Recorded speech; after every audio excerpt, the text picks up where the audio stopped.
let's lead off with the biggest move of the day. And that was news breaking this morning that the Eagles had acquired defensive back Chauncey Gardner-Johnson from the Saints. Now, at the time, we didn't know what that move was. We didn't know what the compensation was. And so there was speculation. It was Andre Dillard. It was a third-round pick, what it might have been. And well, it turns out it was even better than that. The Eagles got Chauncey Gardner-Johnson and the Saints 2025 7th-rounder in exchange for a 2023 5th and a 2024 6th. Now, I made the joke on Twitter. I would have loved to have been on the phone call where Howie was like, you know what, you've got a deal, but you have to throw in your 7th-round pick 3 years from now. So, but they get the deal done. Chauncey Gardner-Johnson comes in. He's in a contract year. He was a part of, what was it, the 2018 draft? I get the numbers mixed up, but he was a part of the same draft that Miles Sanders came out in, that J.J. Arcega-Whiteside, Sharif Miller, Clayton Thorson. It was an illustrious draft, I believe. It would have been 19, right? Because 2019. 19, 20, 21. This is his 4th season, 2020. Yeah, that's it. I always get mixed up on the drafts because it's like the season you just finished, but then the draft is the year forward. Anyways, they get Chauncey Gardner-Johnson. He is on the last year of his rookie deal. He wants paid. He's a good player. He wants paid. The Saints could not work out a deal, and so they jettisoned him for honestly nothing in terms of pick compensation. Ryan, how are we feeling about this? What's your initial reaction? Honestly, there was, and a lot of times when we hear a trade like this, sometimes there's always that like lull before you find out the compensation. Sometimes it's right away, but there was probably like an hour, maybe less, but where we didn't know what the official compensation was. And I was getting a little worried because I really like him, and he's a young player. They brought in Tyrann Mathieu, so like it was a bit of a crowded, safety group there. So somehow he's the one who kind of fell out. I was expecting a lot more compensation, and the simple fact is that we traded a 5th and a 6th for him and a 7th, and that 6th, was what we got back from essentially JJ, trading J-Jaw. So Howie basically took J-Jaw, traded him to Seattle for a safety who we ended up trading away, and then using all that compensation, we basically gave up a 5th-round pick for Chauncey Gardner-Johnson and a 7th. Howie should never be talked bad about in this city ever again, honestly. Yeah. Nobody does. There's not a GM in the NFL that does a better job of fixing messes than Howie Roseman. Right. He may have now, we could have a discussion about why he keeps having to fix messes. Right. So let's just ride the wave. Let's ride the hype right here. Dives, talk to me about Chauncey Gardner-Johnson. Hold on. We got. Let's go to some comments real quick. We got Rufus in the house. What's going on, Rufus? Thanks for joining. The Sills pick surprised me over Anderson is one of the biggest surprises of the day. We'll be breaking that down in a little bit for sure. Yeah, Shane? There's no comments showing up on my side, so you might have to run the comments tonight. The last one I see is the Edge of Philly Sports one that I threw up earlier. Oh, no, there's a lot of comments. Okay, I'll let you run those tonight because I can't see them for some reason. It's my show now. Switch it up. Jock Talk says how he fleeced the Saints again. I love it. Gardner-Johnson and Reddick on the same defense and might be the 2 most Philly players in years. I love that comment. 100%, man. They showed up now. Like I tabbed over to banners and back, and now they're all showing up. So we're good. The dude standing up to like Tom Brady, like, oh, I see what you did. Like the how he stood up to like Tom Brady, like that's the kind of stuff that'll immortalize you in Philadelphia. Like, all right, he's got an attitude, and my favorite thing. He's a trash talker. Eagles fans are gonna love him. You might remember the clip where he like measured Tyreek Cohen a couple years ago. Tyreek Cohen got up trying to talk smack, and he just stuck his hand out. Like there's stuff like that, but the one that always sticks with me is he was asked one time about matching up with Rob Gronkowski. Yeah. And he said that he didn't care who they told him to match up against. He would match up against God if he was out there. So Yeah. a little blasphemous, perhaps. Very but much. we love that Great attitude. quote. Great attitude. That's amazing. Oh, there we go. Look at that. Love it. Getting in that backfield. My take. I did some research. I went into some enemy territory for the New Orleans Saints. This is from the message boards from Saints fans. These are Saints fans reacting to the trade. Man, tell me this is a joke. That's some bullshit. I bet we got a third and a fifth round pick for him. Love the player, but he's such a weapon for our team. Hard to replace, but it is what it is.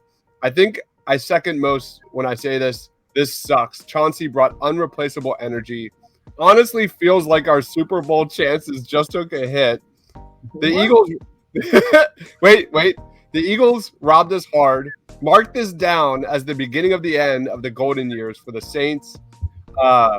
This is ridiculously stupid. Why not get the last year out of them versus these horrible draft picks that they have about 90% chance of not panning out in a year where you could contend for a Super Bowl?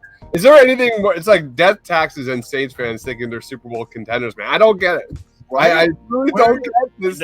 That's cooling a little bit because I tweeted out something about how this didn't make any sense for the Saints to push all of their chips into the table by trading away a first-round pick and all that stuff, and then to turn right around and trade one of the key cogs of their defense. And I expected the delusional Saints fans that have been in my mentions since before the draft, and none of them showed up. So I think Saints fans are starting to get a reality check just a little bit. All right. So here, give me a second here. So Touchdown Wire ranked him as the NFL's second best slot defender last year. Tyrann Mathieu is really good, but he ranked first in those rankings. In his third year, Gardner-Johnson allowed 36 slot catches on 51 targets for 386 yards. Avonte Maddox, the primary slot defender last year, allowed 58 catches on 79 targets for 442 yards. So while Avonte is really good in the slot, I think this is obviously a very good upgrade. We saw on Twitter, I saw it on Twitter just a little bit ago, that his agent expects him to play safety this year. What I love about this trade is it's Howie Roseman making a phenomenal deal, but it's more so his just projection and perspective of this team moving forward. I think this trade is a major win in a very clear area. It's the simple fact that slot receivers are getting bigger and faster every single freaking year. The future of the NFL is not unlike the NBA. It's all about positionless defense. And you look at kind of like how Gardner-Johnson has that versatility to play in the slot, be a really good nickel defender. He's going to be a perfect fit with Gannon's quarter defense. And it's too early to call this a Super Bowl defense for the Birds, but it's shaping up to be that way. Let me go a step further. Let's talk about nickel defense, because Shane and I were breaking this down on the Discord chat. In 2020, defenses played in the nickel on 59, nearly 60% of all snaps. In 2021, it was 61+% of all snaps. The top three teams that used nickel were the Bills, the Cowboys, and the Colts. Those three defenses ranked 3rd, 9th, and 10th in scoring last year, respectively, and they were three of the top four teams in interceptions. For perspective, the Eagles were 74%, and they ranked 5th. So the only problem is they're like bottom tier when it comes to takeaways. So it's a great move. It's a great move. I love this kind of thinking from Howie Roseman. It's a major win for the Eagles, given the status. We did a show breaking down the Eagles' position grades, ranking them where they should fit. Go check it on the channel. Safety was an F. This is a huge win for the Birds. And again, I've said this 1,000 times on these shows. It's preseason, it's preseason, it's preseason. This team, the upside of this team is there could be something special here. The Eagles very much feel like they've had an off season where they went all in. You go and you get Hassan Reddick. You trade a first for A.J. Brown. You go and you get Chauncey Gardner-Johnson. They traded up in the draft.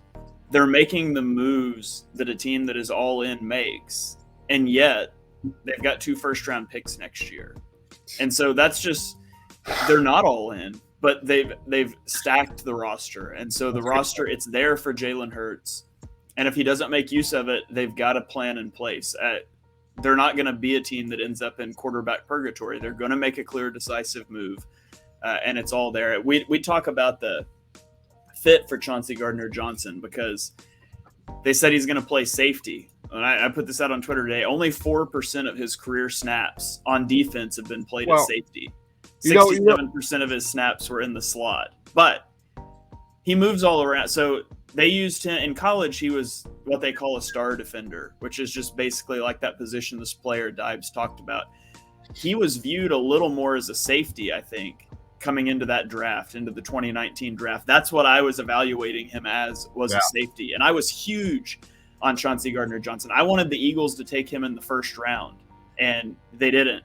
And when he got to the second round and they took Miles Sanders and then they took J.J. Arcega-Whiteside, I was gutted because Chauncey Gardner-Johnson was still on the board. I love this guy.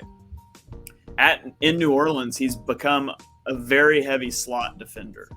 Now he plays some in line. He's played some at linebacker. He's played some outside, but doesn't do much safety. I think the Eagles, what they are setting up is, I think you're going to see a lot of quarters defense this year. Exactly. And Chauncey Gardner-Johnson's going to be a safety, but being in quarters defense means that he's going to be a safety who is a lot of times tasked with man coverage on tight ends or slot receivers. I think they're going to do a lot of quarter, half, and maybe I need to do some videos and break down what those are, because those are a little more complex defenses. But that's good. The Eagles were so predictable last year.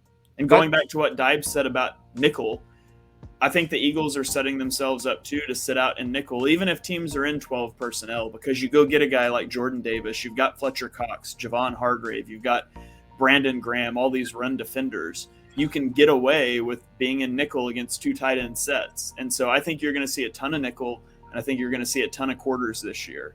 And so maybe I need to get some stuff out about quarters, because I can already see those questions coming once the season starts. Let me go to some comments real quick. Howie Roseman had to pick a Florida guy. We have my man Matty B, who does the most amazing Phillies post-game shows. Says fire Howie. The guy has a vendetta against Howie. And to be fair, like, until 2 years ago, I'm right there with you, man. There's a lot of mistakes, but the backbone of